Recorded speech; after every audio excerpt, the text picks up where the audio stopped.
ਸਤਿ ਸ੍ਰੀ ਅਕਾਲ। ਤੁਸੀਂ ਵੇਖ ਰਹੇ ਹੋ ਪੰਜਾਬ ਮੇਲ USA TV। ਮੈਂ ਹਾਂ ਕਮਲਪ੍ਰੀਤ ਸਿੰਘ ਤੇ ਲੈ ਕੇ ਹਾਜ਼ਰ ਹਾਂ ਪ੍ਰੋਗਰਾਮ ਪੰਜਾਬ ਚਰਚਾ।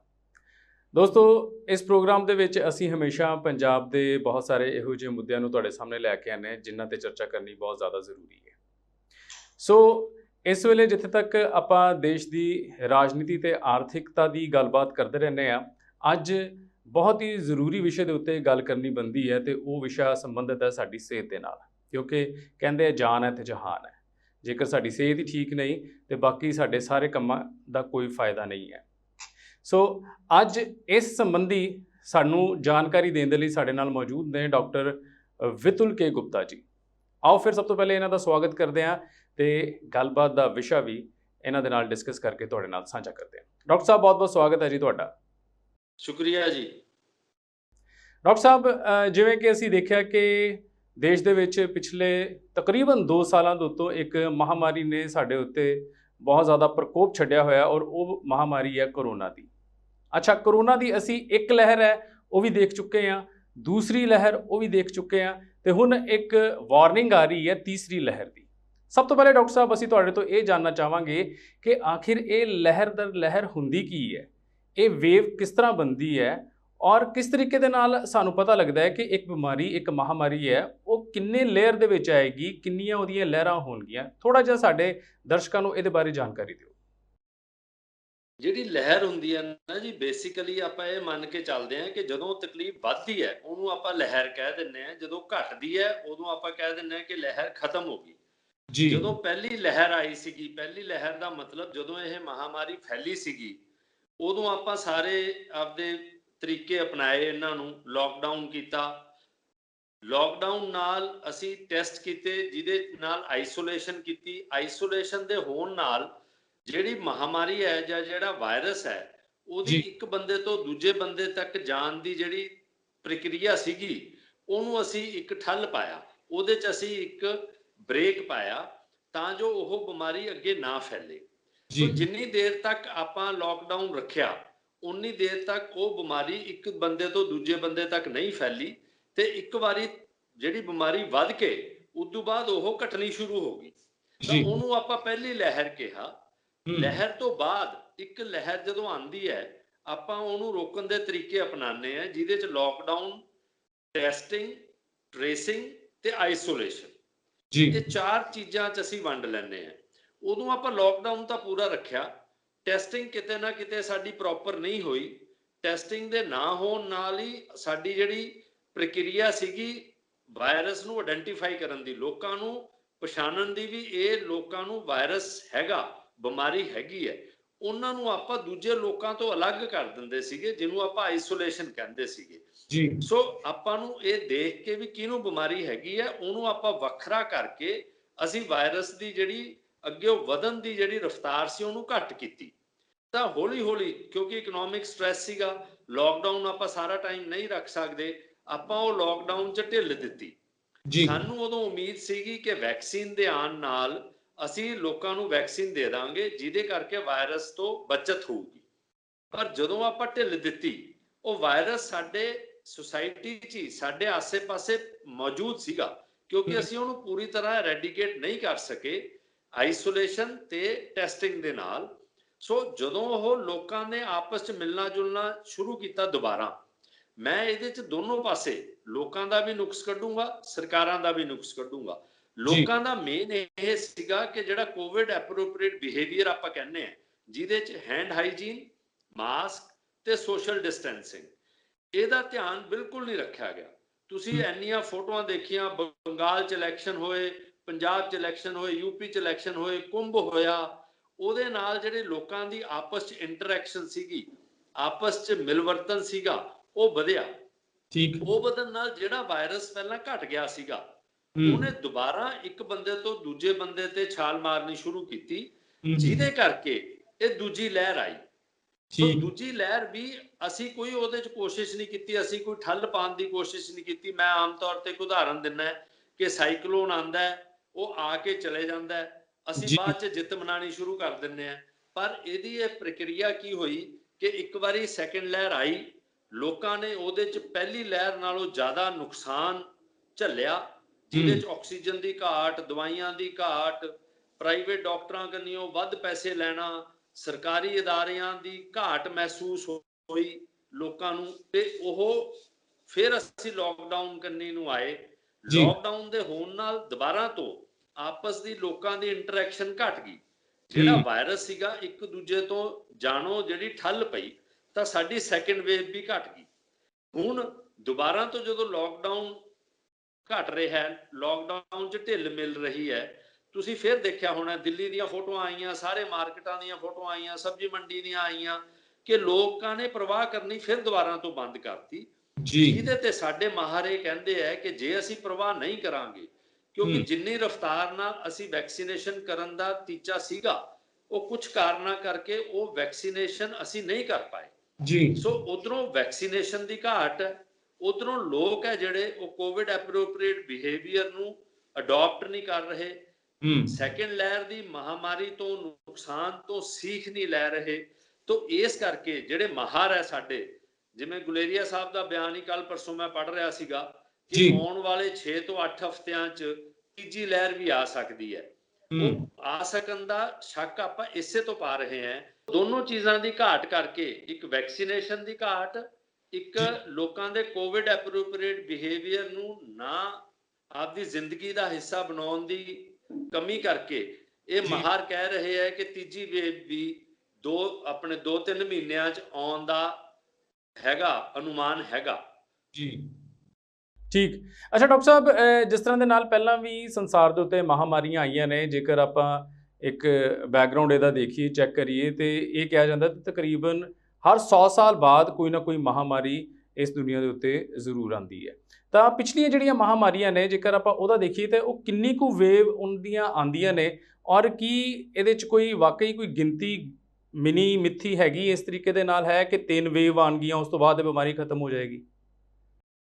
ਨਹੀਂ, ਇਸ ਤਰ੍ਹਾਂ ਦਾ ਕੋਈ ਅਨੁਮਾਨ ਨਹੀਂ ਹੈ ਜੀ। ਹਰ ਇੱਕ ਜਿਹੜਾ ਵਾਇਰਸ ਹੈਗਾ ਉਹ ਆਪਣੇ ਕਿਸਮ ਦੀ ਆਪਣੀ ਉਹਦੇ ਨਾਲ ਨੇਚਰ ਨਾਲ, ਆਪਣੇ ਵਿਰੂਲੈਂਸ ਨਾਲ, ਉਹਦੀ ਕਿੰਨੀ ਇਫੈਕਟਿਵਿਟੀ ਹੈ, ਕਿੰਨਾ ਅਸਰ ਹੈਗਾ, ਉਹਦੇ ਹਿਸਾਬ ਨਾਲ ਹੈਗਾ। ਜਿਹੜੀ ਹੁਣ ਆਪਾਂ ਕਰੋਨਾ ਦੀ ਮਹਾਮਾਰੀ ਦੇਖ ਰਹੇ ਹਾਂ, ਐਡੀ ਖਤਰਨਾਕ ਤਾਂ ਪਹਿਲਾਂ ਕਿਤੇ ਆਈ ਨਹੀਂ ਹੈ, ਜਿਹਦੇ ਕਰਕੇ ਸਾਰਾ ਦੁਨੀਆ ਦਾ ਜਿਹੜਾ ਕੰਮ ਕਾਜ ਹੈਗਾ, ਟਰਾਂਸਪੋਰਟੇਸ਼ਨ, ਕੋਈ ਵੀ ਚੀਜ਼ ਹੈ ਜਿਹੜੀ, ਉਹ ਸਾਰੀ ਠੱਪ ਹੋ ਗਈ ਹੈ। ਸੋ ਇਹ ਇੱਕ ਯੂਨੀਕ ਕਿਸਮ ਦੀ ਬਿਮਾਰੀ ਹੈਗੀ ਹੈ, ਜਿਹੜੀ ਆਪਾਂ ਅੱਗੇ ਤੋਂ ਜਿਹੜਾ ਸਮਾਂ ਯਾਦ ਕੀਤਾ ਜਾਊਗਾ, ਉਹ ਇਹ ਯਾਦ ਕੀਤਾ ਜਾਊਗਾ ਕਿ ਕਰੋਨਾ ਤੋਂ ਪਹਿਲਾਂ ਦਾ ਸਮਾਂ ਕੀ ਸੀ, ਕਰੋਨਾ ਤੋਂ ਬਾਅਦ ਦਾ ਸਮਾਂ ਕੀ ਸੀ। ਜਿਵੇਂ ਆਪਾਂ BC ਤੇ AC ਕਹਿੰਦੇ ਆ, ਬਿਫੋਰ ਕ੍ਰਾਈਸਟ ਤੇ ਆਫਟਰ ਕ੍ਰਾਈਸਟ, ਹੁਣ ਉਹ ਬਿਫੋਰ ਕਰੋਨਾ ਤੇ ਆਫਟਰ ਕਰੋਨਾ ਦੇ ਸਮੇਂ ਦੇ ਨਾਲ ਆਪਾਂ ਨੂੰ ਜ਼ਿੰਦਗੀ ਬਤੀਤ ਕਰਨੀ ਪੈਣੀ ਹੈ। ਸੋ ਸਾਰੀ ਜਿਹੜੀ ਜ਼ਿੰਦਗੀ ਤੇ ਅਸਰ ਪਿਆ, ਸਾਇੰਸ ਤੇ ਅਸਰ ਪਿਆ, ਇਹ ਹਜੇ ਅੱਗੇ ਆਪਾਂ ਨੂੰ 2-3 ਸਾਲਾਂ 'ਚ ਪੂਰੀ ਬਿਮਾਰੀ ਦਾ ਜਦੋਂ ਸ਼ੋਧ ਹੋ ਜਾਊਗਾ, ਇਹ ਬਿਮਾਰੀ ਦੀ ਨੇਚਰ ਬਾਰੇ ਰਿਸਰਚ ਹੋ ਜੂਗੀ, ਫਿਰ ਹੀ ਆਪਾਂ ਨੂੰ ਪਤਾ ਲੱਗੂਗਾ ਕਿ ਇਹਦੇ ਕਿੰਨੇ ਮਾੜੇ ਅਸਰ ਹੈਗੇ ਆ ਜਿਹੜੇ ਉਹ ਸਰੀਰ ਤੇ, ਸੁਸਾਇਟੀ ਤੇ, ਇਕਨੋਮੀ ਤੇ ਪਏ ਹੈ ਜੀ। ਬਿਲਕੁਲ ਠੀਕ ਗੱਲ ਕਹਿ ਰਹੇ ਹੋ ਤੁਸੀਂ, ਕਿਉਂਕਿ ਇਹੋ ਜਿਹੀ ਮਹਾਮਾਰੀ ਨਾ ਕਦੀ ਪਹਿਲਾਂ ਆਈ ਹੈ, ਔਰ ਅਸੀਂ ਇਹੀ ਦੁਆ ਕਰਾਂਗੇ ਕਿ ਇਹੋ ਜਿਹੀ ਬਿਮਾਰੀ ਅੱਗੇ ਤੋਂ ਕਦੀ ਆਵੇ ਵੀ ਨਾ। ਲੇਕਿਨ ਜਿਹੜੀ ਇਸ ਵਕਤ ਬਿਮਾਰੀ ਸਾਡੇ ਕੋਲ ਪਹੁੰਚ ਚੁੱਕੀ ਹੈ, ਅਸੀਂ ਇਹਦੇ ਨਾਲ ਜੂਝ ਰਹੇ ਹਾਂ, ਔਰ ਬਹੁਤ ਸਾਰੀਆਂ ਕੀਮਤੀ ਜਾਨਾਂ ਅਸੀਂ ਗਵਾ ਵੀ ਚੁੱਕੇ ਹਾਂ। ਤੇ ਸਾਨੂੰ ਜ਼ਰੂਰ ਇਹ ਕੋਸ਼ਿਸ਼ ਕਰਨੀ ਚਾਹੀਦੀ ਹੈ ਕਿ ਇਸ ਲਹਿਰ ਨੂੰ ਹੋਰ ਅੱਗੇ ਨਾ ਵਧਣ ਦਿੱਤਾ ਜਾਵੇ। ਜੇਕਰ ਸਰਕਾਰ ਸਾਨੂੰ ਚੇਤਾਵਨੀ ਦੇ ਰਹੀ ਹੈ ਤਾਂ ਉਸ ਚੇਤਾਵਨੀ ਦਾ ਅਸੀਂ ਪੂਰੇ ਤਰੀਕੇ ਦੇ ਨਾਲ ਖਿਆਲ ਰੱਖੀਏ, ਕਿਉਂਕਿ ਡਾਕਟਰ ਸਾਹਿਬ ਇੱਕ ਗੱਲ ਇਹ ਵੀ ਕਹੀ ਜਾਂਦੀ ਹੈ ਕਿ ਜਿਹੜੀ ਇਲਾਜ ਨਾਲੋਂ ਪਰਹੇਜ਼ ਚੰਗਾ ਹੈ। ਜੇਕਰ ਅਸੀਂ ਪਰਹੇਜ਼ ਸਹੀ ਤਰੀਕੇ ਦੇ ਨਾਲ ਕਰ ਲਈਏ ਤੇ ਫਿਰ ਇਲਾਜ ਦੀ ਨੌਬਤ ਹੀ ਨਾ ਆਉਣ ਦਈਏ। ਸੋ ਇਸ ਵੇਲੇ ਇੱਕ ਵਾਰ ਫਿਰ ਆਪਾਂ ਲੋਕ ਗਲਤੀ ਕਰ ਰਹੇ ਹਾਂ। ਸੋ ਡਾਕਟਰ ਸਾਹਿਬ, ਇੱਥੇ ਜਿਹੜਾ ਇੱਕ ਵਾਇਰਸ ਦੱਸਿਆ ਜਾ ਰਿਹਾ, ਜਿਹਦਾ ਨਾਮ ਦੱਸਿਆ ਜਾ ਰਿਹਾ ਹੈ ਡੈਲਟਾ, ਇਹ ਵਾਇਰਸ ਕਿੰਨਾ ਕੁ ਖਤਰਨਾਕ ਹੈ, ਔਰ ਪੂਰੀ ਦੁਨੀਆ ਦੇ ਵਿੱਚ ਇਸ ਵਾਇਰਸ ਦਾ ਡਰ ਬੈਠਾ ਹੋਇਆ ਹੈ, ਔਰ ਇਹਨੂੰ ਖਾਸ ਤੌਰ ਦੇ ਉੱਤੇ ਹਿੰਦੁਸਤਾਨ ਦੇ ਨਾਲ ਜੋੜਿਆ ਜਾਂਦਾ ਹੈ। ਇਹ ਵਾਇਰਸ ਕਿੰਨਾ ਖਤਰਨਾਕ ਹੈ, ਕੀ ਕੁਝ ਕਰ ਸਕਦਾ ਹੈ, ਔਰ ਇਹਦਾ ਹਿੰਦੁਸਤਾਨ ਦੇ ਨਾਲ ਵਾਕਈ ਕੀ ਕਨੈਕਸ਼ਨ ਹੈ, ਇਹਦੇ ਬਾਰੇ ਥੋੜਾ ਜਿਹਾ ਵਿਸਤਾਰਪੂਰਵਕ ਸਾਨੂੰ ਦੱਸੋ। ਜਿਹੜਾ ਵਾਇਰਸ ਹੈ ਨਾ ਜੀ, ਇਹ ਮਿਊਟੇਸ਼ਨ ਹੁੰਦੀ ਹੈ ਇਹਦੇ 'ਚ। ਵਾਇਰਸ ਆਪਣਾ ਥੋੜਾ ਜਿਹਾ ਜਿਹੜੀ ਬਣਤਰ ਹੈ ਉਹ ਚੇਂਜ ਕਰਦਾ ਹੈ, ਉਹਨੂੰ ਆਪਾਂ ਮਿਊਟੇਸ਼ਨ ਕਹਿੰਦੇ ਹਾਂ। ਸੋ ਇਹ ਵਾਇਰਸ ਦੀਆਂ ਕਾਫੀ ਮਿਊਟੇਸ਼ਨਸ ਹੋ ਚੁੱਕੀਆਂ, ਜਿਹਦੇ ਚੋਂ ਇੱਕ ਮਿਊਟੇਸ਼ਨ ਨੂੰ ਡੈਲਟਾ ਵਾਇਰਸ ਕਹਿੰਦੇ ਆ। ਇਹ ਵਾਇਰਸ ਸੇਮ ਹੀ ਹੈ, ਇਹ ਕਰੋਨਾ ਨੇ ਸ਼ਕਲ ਬਦਲੀ ਹੈ ਥੋੜੀ ਜੀ। ਸੋ ਥੋੜੀ ਜੀ ਸ਼ਕਲ ਬਦਲਣ ਨਾਲ ਇਹਨੂੰ ਇੰਡੀਆ ਨਾਲ ਤਾਂ ਜੋੜਿਆ ਜਾਂਦਾ ਹੈ ਕਿਉਂਕਿ ਇੰਡੀਆ 'ਚ ਇਹਦੇ 1-2 ਕੇਸਿਸ ਹੈਗੇ ਜਿਹੜੇ ਸਭ ਤੋਂ ਪਹਿਲਾਂ ਡਿਟੈਕਟ ਹੋਏ ਸੀਗੇ, ਤੇ ਇਹਦਾ ਇਹ ਕਿਹਾ ਜਾਂਦਾ ਹੈ ਕਿ ਵਾਇਰਸ ਖਤਰਨਾਕ ਜ਼ਿਆਦਾ ਨਹੀਂ ਹੈ, ਪਰ ਇਹ ਫੈਲਦਾ ਜਲਦੀ ਹੈ। ਠੀਕ ਸੋ ਹੈ। ਇਹ ਹੁਣ 48 ਤੋਂ 50 ਕੰਟਰੀਜ਼ 'ਚ ਹੋਰ ਵੀ ਆਇਡੈਂਟੀਫਾਈ ਹੋ ਗਿਆ ਹੈ, ਪਰ ਇਹ ਇੰਡੀਆ ਤੋਂ ਸ਼ੁਰੂ ਹੋਇਆ ਸੀ, ਇਸ ਕਰਕੇ ਇਹਦਾ ਇੰਡੀਆ ਨਾਲ ਕਨੈਕਸ਼ਨ ਹੈ। ਤੇ ਮਾਹਰ ਇਹ ਵੀ ਕਹਿੰਦੇ ਹੈ ਕਿ ਆਉਣ ਵਾਲੀ ਵੇਵ 'ਚ ਡੈਲਟਾ ਵਾਇਰਸ ਹੈ ਜਿਹੜਾ ਉਹ ਜ਼ਿਆਦਾ ਪ੍ਰਚਲਿਤ ਹੋਊਗਾ। ਸੋ ਹੋ ਸਕਦਾ ਹੈ ਇਹਦੇ 'ਚ ਉਨੀ ਤਕਲੀਫ ਨਾ ਹੋਵੇ। ਉਹਦੇ ਦੋ ਕਾਰਨ ਹੈ, ਕਿਉਂਕਿ ਜੀ ਅੱਧੇ ਲੋਕਾਂ ਨੂੰ, ਕਾਫੀ ਲੋਕਾਂ ਨੂੰ ਪਹਿਲਾਂ ਸੈਕੰਡ ਵੇਵ 'ਚ ਕਰੋਨਾ ਹੋ ਚੁੱਕਿਆ ਤੇ ਠੀਕ ਕਾਫੀ ਲੋਕਾਂ ਨੂੰ ਫਰਸਟ ਡੋਜ਼ ਵੈਕਸੀਨੇਸ਼ਨ ਦੀ ਲੱਗ ਚੁੱਕੀ। ਜੀ ਸੋ ਇਸ ਕਰਕੇ ਉਹ ਵੈਕਸੀਨੇਸ਼ਨ ਦੀ ਵੀ ਹਜੇ ਰਿਸਰਚ ਚੱਲ ਰਹੀ ਹੈ ਕਿ ਜਿਹੜਾ ਡੈਲਟਾ ਵਾਇਰਸ ਦੇ ਖਿਲਾਫ ਆਪਣੇ ਵਾਲੀ ਵੈਕਸੀਨ ਹੈ ਜਿਹੜੀ ਕੰਮ ਕਰੇਗੀ ਕਿ ਨਹੀਂ ਕਰੇਗੀ, ਉਦੋਂ ਤੱਕ ਇਹ ਵੀ ਪਤਾ ਲੱਗ ਜੂਗਾ। ਪਰ ਜੇ ਕੰਮ ਉਹਨਾਂ ਨਹੀਂ ਵੀ ਕਰੇਗੀ ਤਾਂ ਵੀ ਜਿਹੜੀ ਸਵੈਰਿਟੀ ਹੈ, ਜਿਹੜੀ ਤਕਲੀਫ ਹੈਗੀ ਆ, ਉਹ ਘੱਟ ਹੋਣ ਦੀ ਉਮੀਦ ਹੈ ਸੈਕੰਡ ਵੇਵ ਨਾਲੋਂ। ਦੋ ਕਾਰਨਾਂ ਕਰਕੇ ਜਿਹੜੇ ਮੈਂ ਪਹਿਲਾਂ ਦੱਸੇ ਆ, ਇੱਕ ਤਾਂ ਕਾਫੀ ਲੋਕਾਂ ਨੂੰ ਕਰੋਨਾ ਪਹਿਲਾਂ ਹੋ ਚੁੱਕਿਆ, ਕਾਫੀ ਲੋਕਾਂ ਨੂੰ ਵੈਕਸੀਨ ਦੀ ਸੈਕੰਡ ਡੋਜ਼ ਫਰਸਟ ਡੋਜ਼ ਲੱਗ ਚੁੱਕੀ। ਸੋ ਦੋਨਾਂ ਨੇ ਥੋੜੀ ਬਹੁਤੀ ਕਿਤੇ ਨਾ ਕਿਤੇ ਸਾਡੀ ਮਦਦ ਕਰਨੀ ਹੈ ਕਿ ਬਿਮਾਰੀ ਉਨੀ ਜ਼ਿਆਦਾ ਨਾ ਹੋਵੇ ਜਿੰਨੀ ਆਪਾਂ ਸੈਕੰਡ ਵੇਵ 'ਚ ਦੇਖੀ ਹੈ ਜੀ। ਅੱਛਾ ਡਾਕਟਰ ਸਾਹਿਬ, ਬਹੁਤ ਸਾਰੇ ਮਾਹਿਰਾਂ ਦਾ ਇਹ ਕਹਿਣਾ ਹੈ, ਭਵਿੱਖਬਾਣੀ ਇਹ ਕੀਤੀ ਜਾ ਰਹੀ ਹੈ ਕਿ ਜਿਹੜੀ ਤੀਜੀ ਲਹਿਰ ਆਏਗੀ ਇਹਦਾ ਬੱਚਿਆਂ ਦੇ ਉੱਤੇ ਬਹੁਤ ਮਾੜਾ ਅਸਰ ਹੋਏਗਾ। ਤੁਸੀਂ ਕੀ ਕਹਿਣਾ ਚਾਹੋਗੇ? ਨਹੀਂ, ਇਹਦੇ ਬਾਰੇ ਤਾਂ ਹੁਣ ਕਾਫੀ ਕਲੀਅਰ ਹੈ ਜੀ। ਡਾਕਟਰ ਵੀਕੇ ਪੌਲ ਦਾ ਸੀਗਾ ਬਿਆਨ, ਡਾਕਟਰ ਭਾਰਗਵਾ ਦਾ ਸੀਗਾ, ਗੁਲੇਰੀਆ ਸਾਹਿਬ ਨੇ ਵੀ ਕਿਹਾ ਕਿ ਸੈਕੰਡ ਵੇਵ 'ਚ ਵੀ ਕਈ ਲੋਕਾਂ ਨੇ ਪ੍ਰੋਜੈਕਟ ਕੀਤਾ ਕਿ ਇਹ ਬੱਚਿਆਂ ਨੂੰ ਜ਼ਿਆਦਾ ਹੋਈ ਹੈ। ਪਰ ਜਿਹੜੇ ਸਟੈਟਿਸਟਿਕਸ ਹੈਗੇ ਆ, ਰਿਸਰਚ ਸਟੈਟਿਸਟਿਕਸ ਆਪਣੇ ਪਹਿਲੀ ਵੇਵ ਤੇ ਦੂਜੀ ਵੇਵ ਨੂੰ ਕੰਪੇਅਰ ਕਰਦੇ ਆ ਤਾਂ ਉਹਦੇ 'ਚ ਕੋਈ ਬਾਹਲਾ ਫਰਕ ਨਹੀਂ ਹੈ ਯੰਗਰ ਜਨਰੇਸ਼ਨ ਤੇ 올ਡਰ ਜਨਰੇਸ਼ਨ ਦਾ। ਸੋ ਇਸੇ ਕਰਕੇ ਇਹ ਵੀ ਹੁਣ ਕਿਹਾ ਜਾ ਰਿਹਾ ਹੈ ਕਿ ਇਹ ਥੋੜੀ ਜੀ ਗਲਤ ਪ੍ਰੋਜੈਕਸ਼ਨ ਹੈ ਕਿ ਬੱਚਿਆਂ 'ਚ ਜ਼ਿਆਦਾ ਹੋਊਗੀ। ਇਹ ਉਵੇਂ ਜਿਵੇਂ ਆਪਾਂ ਨੂੰ ਜਦੋਂ ਤੀਜੀ ਵੇਵ ਆਊਗੀ ਆਪਾਂ ਨੂੰ ਉਦੋਂ ਹੀ ਪਤਾ ਲੱਗਣਾ ਹੈ ਕਿ ਕਿਹੜੇ ਏਜ ਗਰੁੱਪ 'ਚ ਜ਼ਿਆਦਾ ਜਾਂ ਘੱਟ ਹੈਗੀ ਹੈ। ਪਰ ਜੇ ਆਪਾਂ ਪਹਿਲੀਆਂ ਦੋ ਵੇਵਜ਼ ਲਾਈਏ ਤਾਂ ਉਹਦੇ 'ਚ ਕੋਈ ਜ਼ਿਆਦਾ ਫਰਕ ਨਹੀਂ ਸੀਗਾ ਕਿਸੇ ਵੀ ਏਜ ਗਰੁੱਪ ਦਾ। ਠੀਕ। ਅੱਛਾ ਡਾਕਟਰ ਸਾਹਿਬ, ਇਹ ਜਿਹੜਾ ਵਾਇਰਸ ਮੰਨਿਆ ਜਾ ਰਿਹਾ ਹੈਗਾ ਡੈਲਟਾ ਪਲੱਸ, ਹੁਣ ਸਰਕਾਰ ਨੇ ਹੌਲੀ ਹੌਲੀ ਜਿਹੜੀਆਂ ਲੋਕਾਂ ਨੂੰ ਉਹ ਬੰਦਿਸ਼ਾਂ ਤੋਂ ਵੀ ਆਜ਼ਾਦ ਕਰਨਾ ਸ਼ੁਰੂ ਕਰ ਦਿੱਤਾ ਹੈ ਔਰ ਸਕੂਲ ਕਾਲਜ ਹਲੇ ਤੱਕ ਤੇ ਨਹੀਂ ਖੁੱਲੇ। ਕੀ ਤੁਹਾਨੂੰ ਲੱਗਦਾ ਹੈ ਕਿ ਇਸ ਵੇਲੇ ਤੱਕ ਬੱਚਿਆਂ ਦੀ ਪੜ੍ਹਾਈ ਦਾ ਵੀ ਜਿੱਥੇ ਬਹੁਤ ਜ਼ਿਆਦਾ ਨੁਕਸਾਨ ਹੋ ਚੁੱਕਾ ਹੈ, ਕੀ ਤੁਹਾਨੂੰ ਲੱਗਦਾ ਹੈ ਕਿ ਇਹੋ ਜਿਹੀਆਂ ਥਾਵਾਂ, ਸਿਨੇਮਾ ਹਾਲਸ ਜਾਂ ਕੀ ਕੁਝ ਹਲੇ ਤੱਕ ਖੋਲ੍ਹਣਾ ਚਾਹੀਦਾ ਸਰਕਾਰ ਨੂੰ, ਔਰ ਕਦੋਂ ਤੱਕ ਜੇ ਬੰਦ ਰੱਖਣਾ ਹੈ ਤੇ ਕਦੋਂ ਤੱਕ ਹਜੇ ਬੰਦ ਰੱਖਣਾ ਚਾਹੀਦਾ? ਨਹੀਂ, ਮੇਰੇ ਹਿਸਾਬ ਨਾਲ ਜਾਂ ਮਾਹਰਾਂ ਦੇ ਹਿਸਾਬ ਨਾਲ ਲੋਕਡਾਊਨ ਕੋਈ ਸੋਲੂਸ਼ਨ ਨਹੀਂ ਹੈ ਜੀ ਕਿਸੇ ਵੀ ਚੀਜ਼ ਦਾ। ਲੋਕਡਾਊਨ ਸਿਰਫ ਆਪਾਂ ਟਾਈਮ ਦੀ ਵਰਤੋਂ ਕਰਦੇ ਹਾਂ ਕਿ ਜਿੰਨੀ ਦੇਰ ਆਪਾਂ ਲੋਕਡਾਊਨ ਰੱਖਦੇ ਹਾਂ ਉਨੀ ਦੇਰ ਅਸੀਂ ਲੋਕਾਂ ਨੂੰ ਸਿਖਾ ਸਕੀਏ, ਲੋਕਾਂ ਨੂੰ ਇਹ ਮੋਟੀਵੇਟ ਕਰ ਸਕੀਏ ਕਿ ਤੁਸੀਂ ਕੋਵਿਡ ਐਪਰੋਪ੍ਰੀਏਟ ਬਿਹੇਵੀਅਰ ਹੈ ਜਿਹੜਾ ਉਹਦੇ 'ਚ ਢਿੱਲ ਨਾ ਪਾਓ, ਮਾਸਕ ਲਗਾ ਕੇ ਰੱਖੋ, ਜਿੱਥੇ ਪੋਸੀਬਲ ਹੈ ਸੋਸ਼ਲ ਡਿਸਟੈਂਸਿੰਗ ਕਰੋ, ਨਾਲ ਹੈਂਡ ਹਾਈਜੀਨ ਰੱਖੋ। ਦੂਜਾ ਜਿਹੜਾ ਉਪਰਾਲਾ ਹੈਗਾ ਲੋਕਡਾਊਨ ਦਾ, ਉਹਦੇ 'ਚ ਵੈਕਸੀਨੇਸ਼ਨ ਡਰਾਈਵ ਵਧਾਉਣ ਦਾ ਹੈਗਾ ਕਿ ਵੈਕਸੀਨੇਸ਼ਨ ਵੱਧੋ ਵੱਧ ਲੋਕ ਕਰਾਉਣ। ਤੀਜਾ ਤੇ ਸਭ ਤੋਂ ਜ਼ਿਆਦਾ ਜ਼ਰੂਰੀ ਉਪਰਾਲਾ ਜਿਹੜਾ ਪਿਛਲੀਆਂ ਦੋ ਵੇਵਸ 'ਚ ਮੈਂ ਨਹੀਂ ਦੇਖਿਆ, ਵੀ ਆਪਾਂ ਆਪਣੇ ਪਬਲਿਕ ਹੈਲਥ ਕੇਅਰ ਸਿਸਟਮ ਨੂੰ ਜ਼ਿਆਦਾ ਤਕੜਾ ਕਰੀਏ। ਪਬਲਿਕ ਹੈਲਥ ਕੇਅਰ ਸਿਸਟਮ ਮਤਲਬ ਆਪਣੀਆਂ ਡਿਸਪੈਂਸਰੀਆਂ, ਆਪਣੇ ਹਸਪਤਾਲ ਹੈ, ਸਿਵਲ ਹਸਪੀਟਲ ਹੈ, ਆਪਣੇ ਮੈਡੀਕਲ ਗਵਰਨਮੈਂਟ ਕਾਲਜਸ ਹੈਗੇ ਆ ਜਿਹੜੇ, ਇਹਨਾਂ 'ਚ ਸਿਹਤ ਸੇਵਾਵਾਂ ਨੂੰ ਬਹੁਤ ਜ਼ਿਆਦਾ ਤਕੜਾ ਕਰਨ ਦੀ ਜ਼ਰੂਰਤ ਹੈ। ਪਰ ਜੇ ਆਪਾਂ ਪਿੱਛੇ ਦੇਖਦੇ ਹਾਂ ਪਹਿਲੀ ਵੇਵ 'ਚ ਕੀ ਹੋਇਆ, ਦੂਜੀ ਵੇਵ ਵੀ ਹੁਣ ਆਲਮੋਸਟ ਖਤਮ ਹੈਗੀ ਹੈ, ਬਹੁਤ ਕੇਸਿਸ ਘਟ ਗਏ ਹੈ। ਪਰ ਮੈਨੂੰ ਸਰਕਾਰਾਂ ਦਾ ਇਹਦੇ 'ਚ ਕੋਈ ਉਪਰਾਲਾ ਐਸਾ ਨਹੀਂ ਨਜ਼ਰ ਆ ਰਿਹਾ ਜਿਹਦੇ 'ਚ ਆਪਾਂ ਨੂੰ ਓਬਵੀਅਸ ਤੌਰ ਤੇ ਪਤਾ ਲੱਗ ਸਕੇ ਕਿ ਜੀ ਆਹ 500 ਡਾਕਟਰ ਰਿਕਰੂਟ ਕਰਤੇ, ਜਾਂ ਉਦਾਹਰਨ ਦੇ ਤੌਰ ਤੇ ਬਠਿੰਡੇ ਹਸਪਤਾਲ 'ਚ ਅਸੀਂ ਜੀ 40 ਬੈੱਡ ਲੈਵਲ 3 ਦੇ ਬਣਾ ਲਏ, ਜਾਂ ਉਰੇ ਅਸੀਂ ਸਿਹਤ ਸੇਵਾਵਾਂ ਨੂੰ ਹੋਰ ਤਕੜਾ ਕਰਤਾ। ਹਾਂ, ਮੀਟਿੰਗਾਂ ਸ਼ੁਰੂ ਹੋ ਗਈਆਂ ਪ੍ਰਾਈਵੇਟ ਹਸਪਤਾਲਾਂ ਨਾਲ, ਉਹ ਵੀ ਕਿੰਨੇ ਬੈੱਡ ਬਣਾਓ। ਅਲਟੀਮੇਟਲੀ ਫਿਰ ਸਰਕਾਰਾਂ ਨੇ ਆਪ ਦੇ ਤੌਰ ਤੇ ਪੈਸੇ ਨਹੀਂ ਖਰਚ ਕਰਨੇ, ਉਹ ਪ੍ਰਾਈਵੇਟ ਹਸਪਤਾਲਾਂ ਤੇ ਆ ਜਾਂਦੇ ਆ।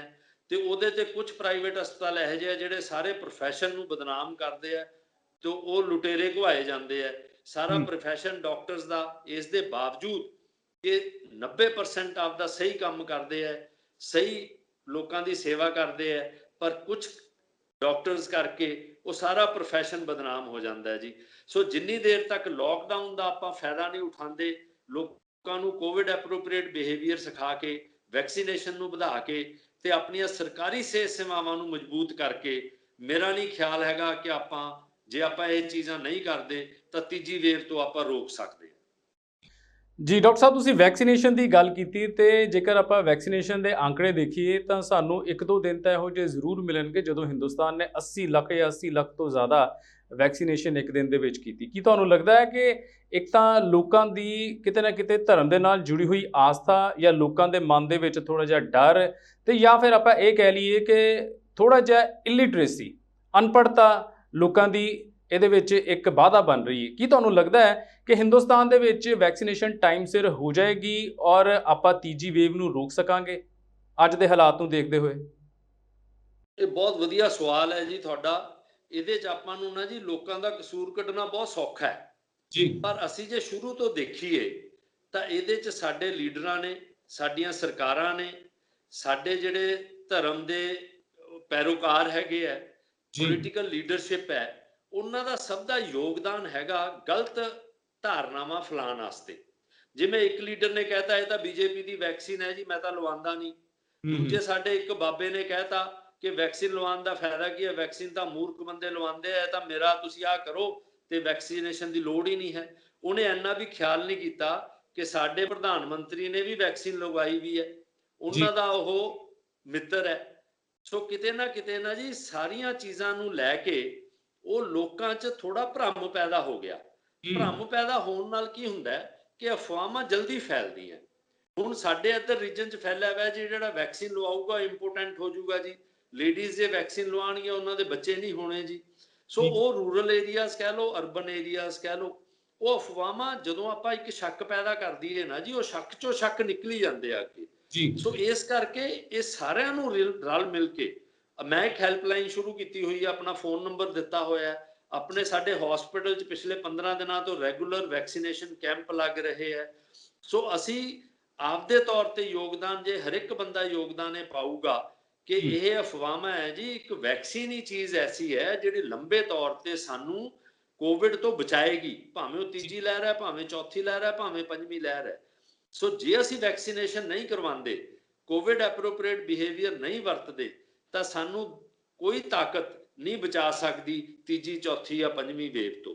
ਤੋਂ ਮੇਰਾ ਤੁਹਾਡੇ ਮਾਧਿਅਮ ਰਾਹੀਂ ਇਹ ਹਰ ਇੱਕ ਬੰਦੇ ਨੂੰ ਅਪੀਲ ਹੈ ਕਿ ਸਾਰੀਆਂ ਅਫਵਾਹਾਂ ਛੱਡ ਕੇ, ਜੇ ਕੋਈ ਬੰਦਾ ਮਿਲਦਾ ਤੁਹਾਨੂੰ ਗਲਤ ਗੱਲ ਕਰਦਾ ਜਾਂ ਗਲਤ ਅਫਵਾਹ ਫੈਲਾਉਂਦਾ, ਉਹਨੂੰ 5 ਮਿੰਟ ਰੋਕ ਕੇ ਮੋਟੀਵੇਟ ਕਰੋ, ਉਹਨੂੰ ਸਹੀ ਗੱਲ ਦੱਸੋ ਤੇ ਮੋਟੀਵੇਟ ਕਰੋ ਕਿ ਭਾਈ ਤੂੰ ਇਹ ਨਾ ਗੱਲ ਕਰ, ਇਹ ਸਿਰਫ ਵੈਕਸੀਨ ਹੀ ਬਚਾਏਗੀ ਸਾਨੂੰ, ਹੋਰ ਕੋਈ ਤਰੀਕਾ ਨਹੀਂ ਸਾਨੂੰ ਬਚਾ ਸਕਦਾ। ਸੋ ਸ਼ੁਰੂ ਤੋਂ ਲੈ ਕੇ ਅਖੀਰ ਤੱਕ ਇਹ ਵੈਕਸੀਨ ਪੋਲਿਟਿਕਸ, ਭਾਵੇਂ ਉਹ ਪੋਲੀਟੀਕਲ ਪਾਰਟੀਆਂ ਦੀ ਹੋਵੇ, ਭਾਵੇਂ ਉਹ ਧਰਮ ਗੁਰੂਆਂ ਦੀ ਹੋਵੇ, ਇਹਨਾਂ ਨੇ ਬਹੁਤ ਜ਼ਿਆਦਾ ਸਾਡੇ ਉਹਦੇ 'ਚ ਅਫਵਾਹਾਂ ਕਹਿ ਲਓ ਜਾਂ ਗਲਤ ਧਾਰਨਾਵਾਂ ਕਹਿ ਲਓ ਫੈਲਾਉਣ 'ਚ ਮਦਦ ਕੀਤੀ ਹੈ, ਜਿਹੜੀ ਹਰ ਇੱਕ ਬੰਦੇ ਨੂੰ ਹੁਣ ਜੇ ਕੋਸ਼ਿਸ਼ ਕਰੇਗਾ ਤਾਂ ਬੜਾ ਔਖਾ ਹੋਊਗਾ ਦੂਰ ਕਰਨਾ। ਸੋ ਹਿੰਦੁਸਤਾਨ ਦੇ ਅਸੀਂ ਜੇ 50-60% ਪਾਪੂਲੇਸ਼ਨ ਨੂੰ ਵੈਕਸੀਨ ਕਰ ਲਈਏ ਤਾਂ ਇਹ ਬਹੁਤ ਵੱਡੀ ਇੱਕ ਉਪਰਾਲਾ ਹੋਊਗਾ ਹਿੰਦੁਸਤਾਨ ਵਾਸਤੇ। ਅੱਛਾ ਡਾਕਟਰ ਸਾਹਿਬ, ਵੈਕਸੀਨੇਸ਼ਨ ਦੀ ਜਿੱਥੇ ਆਪਾਂ ਗੱਲ ਕਰ ਰਹੇ ਹਾਂ ਉਹਦੇ ਵਿੱਚ ਵੈਕਸੀਨ ਵੀ ਕਈ ਤਰ੍ਹਾਂ ਦੇ ਨੇ। ਹਿੰਦੁਸਤਾਨ ਦੇ ਵਿੱਚ ਖਾਸ ਤੌਰ ਦੇ ਉੱਤੇ ਜਿਹੜੇ ਇੱਥੋਂ ਦੇ ਮੈਨੂਫੈਕਚਰ ਕੀਤੇ ਹੋਏ ਵੈਕਸੀਨ ਨੇ, ਉਹਨਾਂ ਦੇ ਵਿੱਚ ਕੋਵਿਸ਼ੀਲਡ ਹੈ, ਕੋਵੈਕਸਿਨ ਹੈ।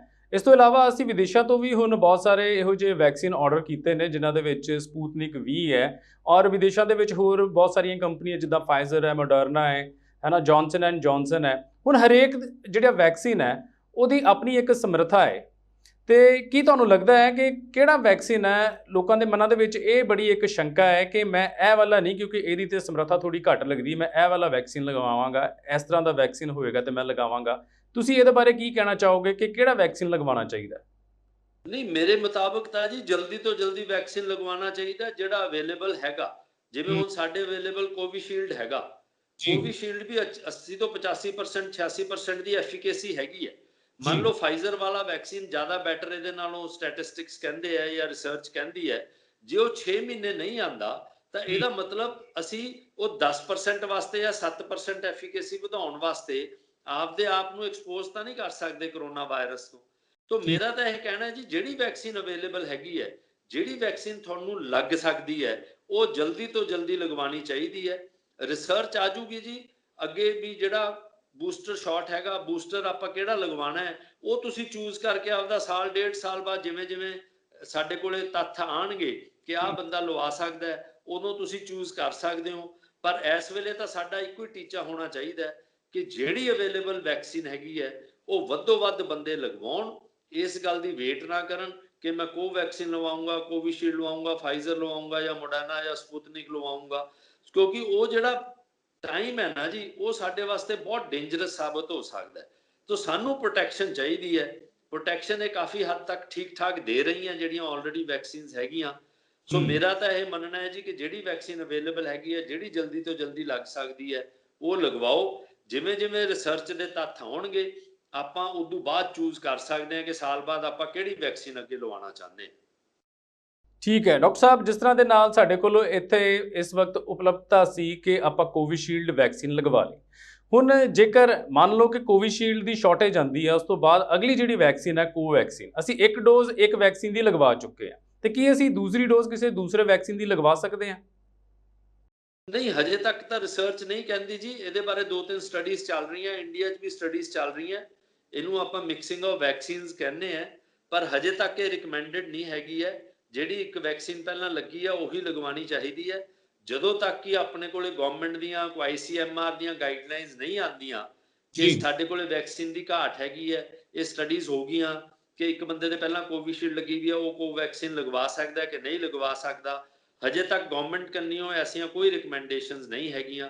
ਹਜੇ ਤੱਕ ਤਾਂ ਇਹੀ ਰਿਕਮੈਂਡੇਸ਼ਨਸ ਹੈਗੀਆਂ ਵੀ ਜਿਹੜੀ ਪਹਿਲੀ ਡੋਜ਼ ਲੱਗੀ ਹੋਈ ਹੈ ਉਹੀ ਆਪਾਂ ਨੂੰ ਸੈਕੰਡ ਡੋਜ਼ ਲਗਵਾਉਣੀ ਚਾਹੀਦੀ ਹੈ ਜੀ। ਠੀਕ ਹੈ। ਅੱਛਾ ਡਾਕਟਰ ਸਾਹਿਬ, ਇੱਕ ਚੀਜ਼ ਮੈਂ ਹੋਰ ਦੇਖ ਰਿਹਾ ਸੀ ਕਿ ਅਸੀਂ ਆਪਣੇ ਆਲੇ ਦੁਆਲੇ ਬਹੁਤ ਸਾਰੇ ਲੋਕਾਂ ਨੂੰ ਦੇਖਿਆ ਕਿ ਜਿਨ੍ਹਾਂ ਨੂੰ ਕਰੋਨਾ ਹੋਇਆ, ਉਹਨਾਂ ਦੇ ਵਿੱਚੋਂ ਕਈ ਤਾਂ ਠੀਕ ਹੋ ਗਏ। ਕਈ ਵਾਰ ਇੱਕ ਪਰਿਵਾਰ ਦੇ ਵਿੱਚ ਹੀ ਕਿਸੇ ਨੂੰ ਕਰੋਨਾ ਹੁੰਦਾ ਹੈ, ਲੇਕਿਨ ਉਹ ਪੂਰੀ ਫੈਮਿਲੀ ਉਹਦੇ ਨਾਲ ਇਫੈਕਟਡ ਹੋ ਜਾਂਦੀ ਹੈ। ਪਰ ਉਹਨਾਂ ਵਿੱਚੋਂ ਸ਼ਾਇਦ ਕੋਈ ਇੱਕ ਬੰਦਾ ਐਸਾ ਹੁੰਦਾ ਹੈ ਜਿਹਨੂੰ ਕਰੋਨਾ ਬਹੁਤ ਜ਼ਿਆਦਾ ਇਫੈਕਟ ਕਰ ਜਾਂਦਾ ਹੈਗਾ। ਕੀ ਤੁਸੀਂ ਸਮਝਦੇ ਹੋ ਕਿ ਵੀ ਇਹ ਕਰੋਨਾ ਕਿਸ ਤਰ੍ਹਾਂ ਦੇ ਨਾਲ ਅਸਰ ਦਿਖਾਉਂਦਾ ਹੈ ਇੱਕ ਬੰਦੇ ਦੇ ਉੱਤੇ? ਇੱਕ ਪਰਿਵਾਰ ਦੇ ਵਿੱਚ ਹੀ ਉਹ ਓਨਾ ਅਸਰ ਨਹੀਂ ਕਰ ਰਿਹਾ, ਲੇਕਿਨ ਦੂਸਰੇ ਬੰਦੇ ਦੇ ਉੱਤੇ ਇੰਨਾ ਅਸਰ ਹੋ ਜਾਂਦਾ ਹੈ ਕਿ ਹੋ ਸਕਦਾ ਕਿ ਉਹ ਆਪਣੀ ਜਾਨ ਤੋਂ ਵੀ ਉਹਨੂੰ ਹੱਥ ਧੋਣਾ ਪਵੇ। ਇਸ ਤਰ੍ਹਾਂ ਦਾ ਨਾਲ ਫਰਕ ਕਿਉਂ ਹੁੰਦਾ ਹੈ? ਇਸ ਦਾ ਫਰਕ ਇਹ ਹੈ ਜੀ ਕਿ ਹਰ ਇੱਕ ਬਿਮਾਰੀ ਆਪਾਂ ਲਈਏ ਉਹ ਹਰ ਇੱਕ ਬਾਡੀ ਤੇ ਜਦੋਂ ਅਸਰ ਕਰਦੀ ਹੈ ਉਹ ਹਰ ਇੱਕ ਬਾਡੀ ਤੇ ਡਿਫਰੈਂਟ ਅਸਰ ਹੁੰਦਾ ਹੈ ਹਰ ਇੱਕ ਬੰਦੇ ਤੋਂ।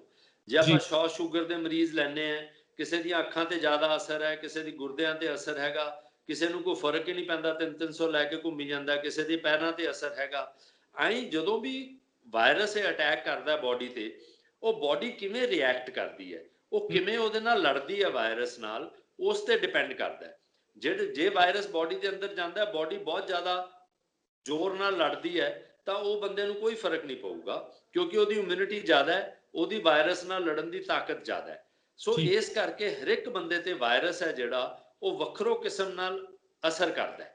ਸੋ ਜਿਵੇਂ ਆਪਾਂ ਸਿੰਪਟਮਸ ਵੀ ਲਈਏ, ਕਿਸੇ ਨੂੰ ਬੁਖਾਰ ਹੁੰਦਾ ਹੈ, ਕਿਸੇ ਦੇ ਟੇਸਟ ਚਲਾ ਜਾਂਦਾ ਹੈ, ਕਿਸੇ ਨੂੰ ਖਾਂਸੀ ਜ਼ੁਕਾਮ ਹੁੰਦਾ ਹੈ, ਕਿਸੇ ਦੇ ਛਾਤੀ ਤੇ ਜ਼ਿਆਦਾ ਅਸਰ ਹੈਗਾ। ਸੋ ਉਹ ਵਾਇਰਸ ਜਦੋਂ ਅਟੈਕ ਕਰਦਾ ਹੈ ਉਹ ਬਾਡੀ ਦੀ ਇਮਿਊਨਿਟੀ, ਬਾਡੀ ਦੀ ਫਾਈਟਿੰਗ ਸ਼ਕਤੀ, ਬਾਡੀ ਦੀ ਆਪਣੇ ਏਜ, ਮਤਲਬ ਕਈ ਫੈਕਟਰਸ ਹੈ ਜਿਹੜੇ ਉਹ ਕਾਊਂਟ ਕਰਦੇ ਆ ਇਸ ਡਿਸਾਈਡ ਕਰਨ ਵਾਸਤੇ ਕਿ ਵਾਇਰਸ ਉਹ ਬਾਡੀ ਤੇ ਕਿੰਨਾ ਮਾੜਾ ਅਸਰ ਕਰੇਗਾ। ਅੱਛਾ ਡਾਕਟਰ ਸਾਹਿਬ, ਜਿਸ ਤਰ੍ਹਾਂ ਦੇ ਨਾਲ ਹੁਣ ਇਹ ਵਾਇਰਸ ਹੈ ਡੈਲਟਾ ਪਲੱਸ ਆਪਣਾ ਇਹ ਮਿਊਟੇਸ਼ਨ ਚੇਂਜ ਕਰ ਚੁੱਕਾ ਹੈ, ਤੁਸੀਂ ਦੱਸਿਆ ਇਹਦੇ ਬਾਰੇ ਕਿ ਇਹਦੇ ਨਾਲ ਇਹਦੀ ਸਮਰੱਥਾ ਫੈਲਣ ਦੀ ਜ਼ਿਆਦਾ ਹੈ, ਲੇਕਿਨ ਇਹ ਇੰਨਾ ਜ਼ਿਆਦਾ ਖਤਰਨਾਕ ਨਹੀਂ ਹੈ। ਪਰ ਸ਼ਾਇਦ ਮੈਂ ਕਿਧਰੇ ਪੜ੍ਹਿਆ ਸੀਗਾ ਕਿ ਇਹ ਸਿੱਧਾ ਫੇਫੜਿਆਂ ਦੇ ਉੱਤੇ ਅਟੈਕ ਕਰਦਾ ਹੈ ਔਰ ਉਹਦੇ ਨਾਲ ਹੋ ਸਕਦਾ ਹੈ ਕਿ ਇਹ ਜ਼ਿਆਦਾ ਘਾਤਕ ਹੈ। ਇਸ ਗੱਲ ਨੂੰ ਥੋੜ੍ਹਾ ਜਿਹਾ ਇੱਕ ਵਾਰ ਫਿਰ ਮੈਂ ਤੁਹਾਡੇ ਤੋਂ ਜਾਣਨਾ ਚਾਹਾਂਗਾ ਕਿ ਕੀ ਇਹ ਵਾਕਈ ਜ਼ਿਆਦਾ ਖਤਰਨਾਕ ਨਹੀਂ ਹੈ ਵਾਇਰਸ? ਨਹੀਂ, ਇਹਦੇ ਬਾਰੇ ਫਿਰ ਉਹੀ ਗੱਲ ਹੈ ਜੀ, ਰਿਸਰਚ ਚੱਲ ਰਹੀ ਹੈ ਹਜੇ, ਕਿਉਂਕਿ 10-15 ਦਿਨ ਪਹਿਲਾਂ ਹੀ ਇਹ ਡਿਟੈਕਟ ਹੋਇਆ। ਸੋ ਇਹ ਕਿੱਥੇ ਅਟੈਕ ਕਰੇਗਾ, ਜ਼ਿਆਦਾ ਫੇਫੜਿਆਂ ਤੇ ਕਰੇਗਾ ਕਿ ਨਹੀਂ ਕਰੇਗਾ, ਹਜੇ ਇਹ ਰਿਸਰਚ ਦਾ ਮਾਧਿਅਮ ਜ਼ਰੂਰ ਹੈ। ਪਰ ਇਨਫੈਕਟਿਵਿਟੀ ਹੈਗੀ ਹੈ ਕਿ ਇਹ ਫੈਲਦਾ ਜਲਦੀ ਹੈ, ਪਰ ਇਹ ਬਾਡੀ ਤੇ ਕਿੰਨਾ ਅਸਰ ਕਰੇਗਾ ਫਿਰ ਉਹੀ ਡਿਪੈਂਡ ਕਰੇਗਾ ਕਿ ਜੇ ਆਪਾਂ 40 ਬੰਦਿਆਂ ਨੂੰ ਸੋਚ ਕੇ ਆਪਾਂ ਐਨਾਲਿਸਿਸ ਕਰਦੇ ਹਾਂ, 40 ਬੰਦਿਆਂ ਤੇ ਰਿਸਰਚ ਕਰਦੇ ਹਾਂ, ਉਹ ਰਿਸਰਚ ਦੇ ਬਾਲੇ ਆਪਾਂ ਤੱਥ ਹੈ ਜਿਹੜੇ ਉਹ 1000 ਬੰਦੇ ਤੇ ਨਹੀਂ ਲਗਾ ਸਕਦੇ। ਸੋ ਪਰ ਦੂਜੇ ਤੌਰ ਤੇ ਇਹ ਵਾਇਰਸ ਜਦੋਂ ਵੀ ਹੋਊਗਾ, ਥੋੜੀ ਬਹੁਤੀ ਇਮਿਊਨਿਟੀ ਜੇ ਬੰਦੇ ਦੀ ਹੈਗੀ ਹੈ, ਪਹਿਲਾਂ ਤੋਂ ਕੰਟੈਕਟ 'ਚ ਆਇਆ ਹੋਇਆ ਹੈ, ਜਾਂ ਆਪਾਂ ਇਹ ਸੋਚਦੇ ਹਾਂ ਕਿ ਆਪਾਂ ਉਦੋਂ ਤੱਕ ਹੋਰ ਮਹੀਨੇ ਤੱਕ ਵੈਕਸੀਨੇਸ਼ਨ ਡਰਾਈਵ ਵੱਧ ਜਾਏਗੀ। ਸੋ ਇਸ ਕਰਕੇ ਇਹ ਮਾਹਰ ਸੋਚ ਰਹੇ ਹੈ ਕਿ ਹੋ ਸਕਦਾ ਤੀਜੀ ਵੇਵ ਭਾਵੇਂ ਉਹ ਡੈਲਟਾ ਪਲੱਸ ਵਾਇਰਸ ਦੀ ਹੋਵੇ, ਦੂਜੀ ਵੇਵ ਨਾਲੋਂ ਘੱਟ ਹੋਣ ਦੀ ਉਮੀਦ ਹੈ, ਕਿਉਂਕਿ ਉਦੋਂ ਤੱਕ ਕਾਫੀ ਬੰਦੇ ਪਹਿਲਾਂ ਤੋਂ ਕਰੋਨਾ ਹੋ ਚੁੱਕੂਗਾ, ਉਹਦੀ ਇਮਿਊਨਿਟੀ ਹੋਊਗੀ, ਕਾਫੀ ਬੰਦਿਆਂ ਦੇ ਵੈਕਸੀਨ ਲੱਗ ਚੁੱਕੀ ਹੋਊਗੀ। ਸੋ ਉਸ ਕਰਕੇ ਇਹ ਆਪਾਂ ਅਨੁਮਾਨ ਲਗਾ ਸਕਦੇ ਹਾਂ ਕਿ ਹੋ ਸਕਦਾ ਘੱਟ ਹੋਵੇ, ਪਰ ਹਜੇ ਇਹ ਵਾਇਰਸ ਬਾਰੇ ਸਾਨੂੰ ਪੂਰਾ ਗਿਆਨ ਹੀ ਹੈ ਨਹੀਂ। ਸੋ ਇਸ ਕਰਕੇ ਸਭ ਅਟਕਲ ਪਚੂ ਹੈ, ਇੱਕ ਕਿਸਮ ਦਾ ਸੋਚੀਏ ਕਿ ਕਿਸੇ ਮਾਹਰ ਦੀ ਕੀ ਉਹ ਹੈਗੀ ਹੈ, ਆਬਜ਼ਰਵੇਸ਼ਨ ਹੈਗੀ ਹੈ, ਉਹ ਉਹਦੇ ਮੁਤਾਬਕ ਦੱਸ ਰਿਹਾ ਹੈ। ਪਰ ਐਸ ਸੱਚ ਹਜੇ ਤੱਕ ਕੋਈ ਰਿਸਰਚ ਐਸੀ ਸੋਲਿਡ ਨਹੀਂ ਹੈਗੀ ਜਿਹਦੇ ਬੇਸ ਤੇ ਆਪਾਂ ਕਹਿ ਸਕੀਏ ਕਿ ਇਹ ਜ਼ਿਆਦਾ ਫੇਫੜਿਆਂ ਤੇ ਅਸਰ ਕਰੇਗਾ ਜਾਂ ਦਿਲ ਤੇ ਅਸਰ ਕਰੇਗਾ ਜਾਂ ਹੋਰ ਕਿਸੇ ਚੀਜ਼ ਤੇ ਅਸਰ ਕਰੇਗਾ। ਅੱਛਾ ਡਾਕਟਰ ਸਾਹਿਬ, ਇੱਥੇ ਇੱਕ ਸਵਾਲ ਹੋਰ ਪੈਦਾ ਹੁੰਦਾ ਹੈ ਕਿ ਹਿੰਦੁਸਤਾਨ ਦੇ ਵਿੱਚ ਬਹੁਤ ਸਾਰੇ ਇਹੋ ਜਿਹੇ ਸਟੇਟਸ ਨੇ ਜਿਨ੍ਹਾਂ ਦੇ ਵਿੱਚੋਂ ਖਾਸ ਤੌਰ ਦੇ ਉੱਤੇ ਮਹਾਰਾਸ਼ਟਰ, ਦਿੱਲੀ, ਦੋ ਇਹੋ ਜਿਹੇ ਸਟੇਟਸ ਨੇ ਜਿੱਥੇ ਕਰੋਨਾ ਦਾ ਪ੍ਰਕੋਪ ਬਹੁਤ ਜ਼ਿਆਦਾ ਤਰੀਕੇ ਦੇ ਨਾਲ ਵਧਿਆ। ਤੇ ਤੁਹਾਨੂੰ ਕੀ ਲੱਗਦਾ ਹੈ ਕਿ ਕੀ ਇੱਥੇ ਇੰਟਰਨੈਸ਼ਨਲ 에ਅਰਪੋਰਟ ਹੋਣ ਕਰਕੇ, ਲੋਕਾਂ ਦੇ ਜ਼ਿਆਦਾ ਆਵਾਜਾਈ ਆਉਣ ਜਾਣ ਹੋਣ ਕਰਕੇ ਤਾਂ ਇਹ ਇਸ ਤਰੀਕੇ ਦੇ ਨਾਲ ਇਹੋ ਜਿਹੇ ਏਰੀਏ ਦੇ ਵਿੱਚ ਫੈਲਦਾ ਹੈ, ਜਾਂ ਇਹਦਾ ਕੋਈ ਹੋਰ ਕਾਰਨ ਹੈ?